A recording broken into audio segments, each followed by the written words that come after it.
समस्त वृत्तियों को एकाग्र करते हुए अपने मन मंदिर में विराजमान हजूर सतगुरु दीनदयाल दाता जी को अपनी श्रद्धा व भक्ति के पुष्प अर्पित करते हुए प्रेम सहित बोलो जयकारा।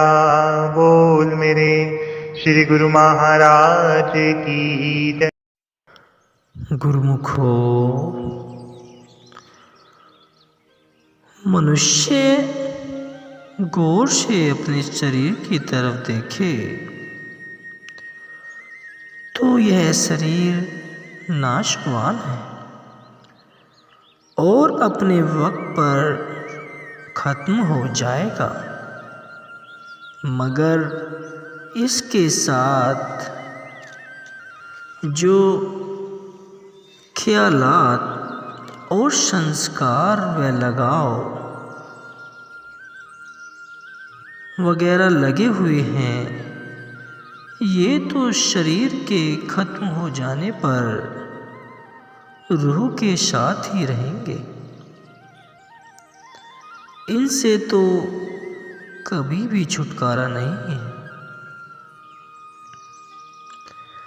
बल्कि यह तो जन्म जन्मांतर तक रूह को भटकाते रहने का कारण बने रहेगा। इसलिए भक्ति का उत्तम सहयोग और सतगुरु की सेवा का दुर्लभ अवसर जब भी हाथ आए, उसे गनीमत जानना चाहिए। ऐसे दुर्लभ अवसर को अपना सौभाग्य समझकर गफलत में नहीं गुजारना चाहिए। ऐसा मौका नसीब से मिलता है और इसे हाथों से न जाने देना चाहिए। अर्थात जब भी सतगुरु से मिले हों, उनसे नाम शब्द की युक्ति प्राप्त करके उसकी कमाई में लग जाना चाहिए। अगर तेरी जिंदगी के 50 वर्ष तेरे हाथों से निकल जाएं, अर्थात यदि 50 वर्षों में तू रूहानी कमाई नहीं कर सका और वे व्यर्थ बीत गए, तो भी उनकी फिक्र मत कर और बाकी के जो 5 दिन भी तेरे हाथों में हैं, इन्हीं को ही गनीमत जान और इसी थोड़े से समय में ही अपनी रूहानी कमाई का फायदा हासिल कर ले। गुरुमुखो, एक नुक्ता तो हमेशा पल्ले बांध रखना चाहिए, क्योंकि गुरुमुख को अपनी सुरती काल व माया के पंजे से आज़ाद कराने के लिए कमर बांध कर तैयार रहना है। उसे भक्ति और परमार्थ की उत्तम कमाई करनी है और उत्तम कमाई का यह सहयोग बड़े ही भाग्य से हाथ लगता है। आम संसारी जीव तो माया की गुलामी में रहकर माया का ही रूप बन चुके हैं। उन्हें रूहानी आज़ादी का पता तक नहीं है कि रूहानी आज़ादी क्या है और उसे किस तरह हासिल करना है। इसलिए वे माया का मुकाबला कर ही नहीं सकते और न ही उनमें माया का मुकाबला करने की कोई शक्ति है। परंतु गुरुमुख को तो अपनी श्रुति को माया से आज़ाद कराना है। इसलिए वह सतगुरु की सहायता से माया के मुकाबले पर तैयार रहता है। सतगुरु गुरुमुख की रूहानी आज़ादी के लिए सब रचना रचते हैं और गुरुमुख को ही इसी खास काम में लगा देते हैं। वस्त्र जो कि मैला हो चुका है, अगर धोबी उसको हाथ ही नहीं लगाए तो वह साफ क्यों और कैसे होगा। बगैर कश्मकश और मेहनत के तो कोई भी काम पूरा नहीं होता। इसी तरह जीव की सुरती माया के गिलाफों में फंसकर मैली हो गई है।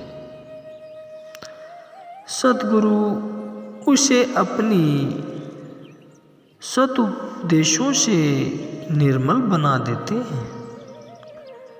सतगुरु को जीव पर दया आती है, वे उसे माया का कैदी या गुलाम बना देखकर दया करते हैं और इस कैद व गुलामी से छुड़ाते हैं। परंतु कई जन्मों से जीव का स्वभाव माया में रच चुका है, इसलिए वह बार बार माया की ही तरफ झुकता है और सतगुरु की मोच को उसका मन पूरी तरह कबूल नहीं करता। अगर सतगुरु इसी हाल पर उसको छोड़ दें तो उसकी रूह का कुछ भी सुधार नहीं होता।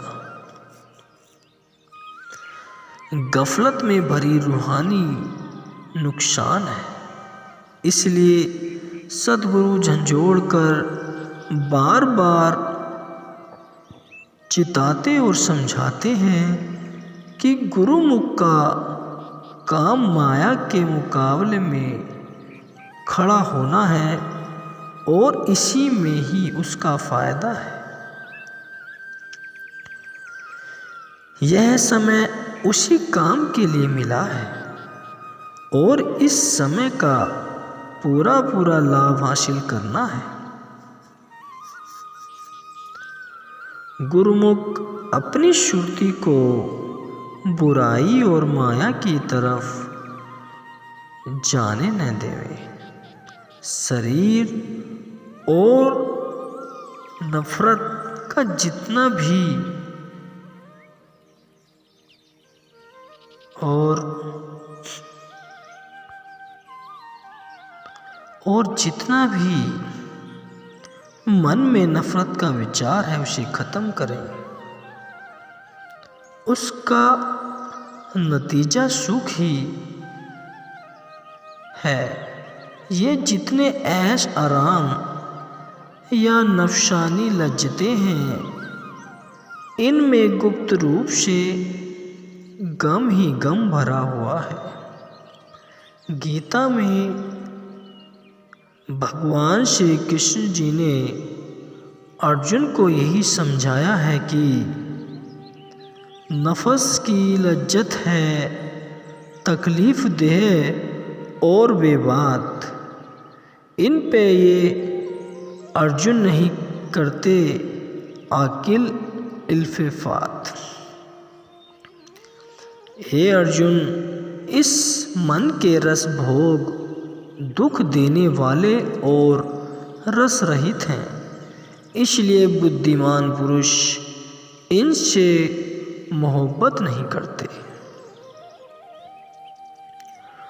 गुरुमुख की चाल ढाल, ख्याल ख्वाहिश और सांसारी युक्ति से बिल्कुल अलग है, क्योंकि गुरुमुख तो अपने काम में लगा हुआ है और संसारी माया व काल की बेगार में हुए हैं। वे झूठी माया से प्यार करके और झूठे मोह में मुब्तला होकर शामिल होकर नीच योनियों को खरीदते हैं। उन्हें मालूम ही नहीं कि यही प्यार ही उनको नीच योनियों की कैद देने वाला है। सुरती का माया से आज़ाद होना ही सबसे बड़ा काम है। काम क्रोध रूपी दुश्मनों ने मुकाबला करना है। माया तो कभी भी अपने काम से भटकती नहीं है। वह हर वक्त चेतनीय है और काफ़ी ताकतवर भी है, किंतु यह जीव ही दुश्मनों के मुकाबले में शामिल हो जाता है। इसको तो सख्त खबरदारी और होशियारी की ज़रूरत है। मुकाबले में गफलत का क्या काम। गफलत करोगे तो खाओगे मार। बेटा व बेटी कोई लेगा ना शार। जब कभी सांप या शेर या गीदड़ हिंसक जानवर सामने आ जाए तो उस समय कितनी खबरदारी की जरूरत होती है। क्या उस समय भी किसी को चैन आराम आता है? ऐसे वक्त में तो गफलत करोगे तो धोखा खाओगे और मारे जाओगे।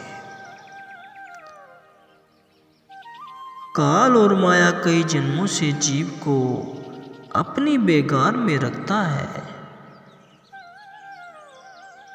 अब जो उससे आज़ादी हासिल करने का अनमोल अवसर मिला है, अब भी अगर शामिल रह गया और उनके घेरे में फिर आ गया तो इससे बढ़कर बदकिस्मती और क्या होगी। यह तो एक तरह से कमाई करने का सीजन मिला है।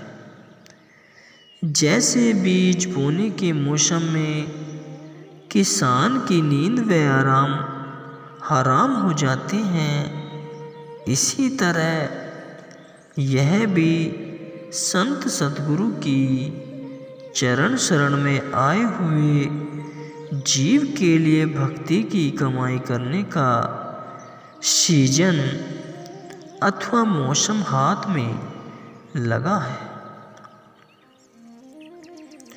आज की वीडियो कैसी लगी? वीडियो को लाइक करें, कमेंट करें और चैनल को सब्सक्राइब जरूर करें।